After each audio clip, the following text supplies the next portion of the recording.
africain que l'affaire du corona là, est fabriquée de toutes pièces par les Illuminati et n'a pas commencé aujourd'hui. Coronavirus, c'est déjà 666, je vous l'ai dit. Et Macron n'a cessé de le dire. Personne n'échappera au nouvel ordre mondial. Et nous arriverons au nouvel ordre mondial par l'intelligence artificielle, qui sera une sorte de vaccination. Ouais. Alors, il faut donc prendre une convention opérationnelle de vaccination identitaire pour y arriver. Et maintenant, c'est la première phase parce qu'il y a 3 phases. Ouais. Pour l'instant, l'Organisation mondiale de la santé, le banditisme international, voudrait tester le niveau d'obéissance des peuples, d'où l'exigence de confiner. Mais en tant que médecin, pauvre médecin, depuis quand même 22 ans, ça veut dire qu'avant ces 22 ans, j'ai étudié, je puis vous dire que le confinement n'a jamais aidé un peuple à être délivré d'une attaque épidémiologique. Au contraire, en vous confinant, il existe ce que j'ai expliqué dans une conférence, l'inceste viral. L'inceste viral est capable de donner au système immunitaire de ne plus reconnaître l'ennemi. Comprenez-le.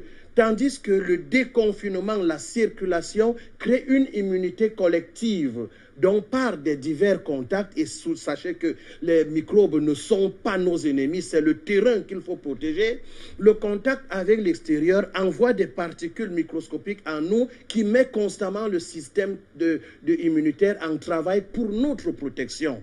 Ça, je pourrais revenir là-dessus parce qu'il va falloir revenir à la vraie immunité et non les bêtises qu'on nous met aujourd'hui dans des facultés de médecine, transformant des médecins en agents très dangereux. Parce que je vous assure, même le fait de vous asphyxier là, avec les masques, c'est pour vous fragiliser. Ça fait 50 à 60% de votre gaz carbonique qui revient dans votre intérieur.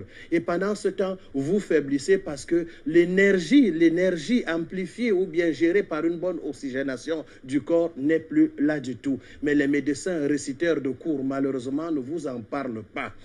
Toutes les résolutions qui sont prises là sont mauvaises. Comme ces fûts qu'on trouve là dehors, regardez, vous ouvrez un robinet dont vous déposez votre Covid, vous lavez les mains et qui ferme? C'est encore vous. Vous reprenez le Covid.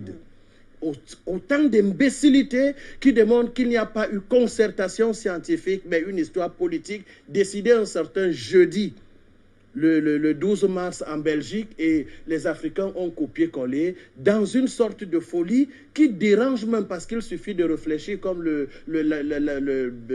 patriarche disait tout à l'heure pour comprendre qu'on imbécilise les gens.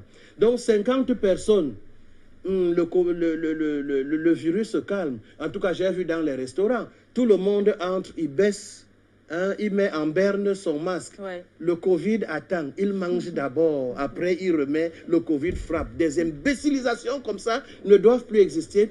Et les gouvernements africains doivent consulter leur peuple. Ce n'est pas un ministre de la Santé ou un ministre, premier ministre, qui viendra s'adresser aux enfants, parmi lesquels les médecins, comme si nous sommes encore à l'époque où on va nous fouetter si on n'obéit pas au pouvoir, qui doit nous rendre compte et doit nous consulter. On imbécilise les gens comme ça et le monde nous observe comme une Afrique idiote pour qu'une organisation mondiale de la santé vienne nous raconter les histoires. Il n'y aura pas de ces morts et que le laxisme de nos chefs d'État, de nos gouvernements, de nos autorités cesse. Sinon, le peuple prendra ses responsabilités.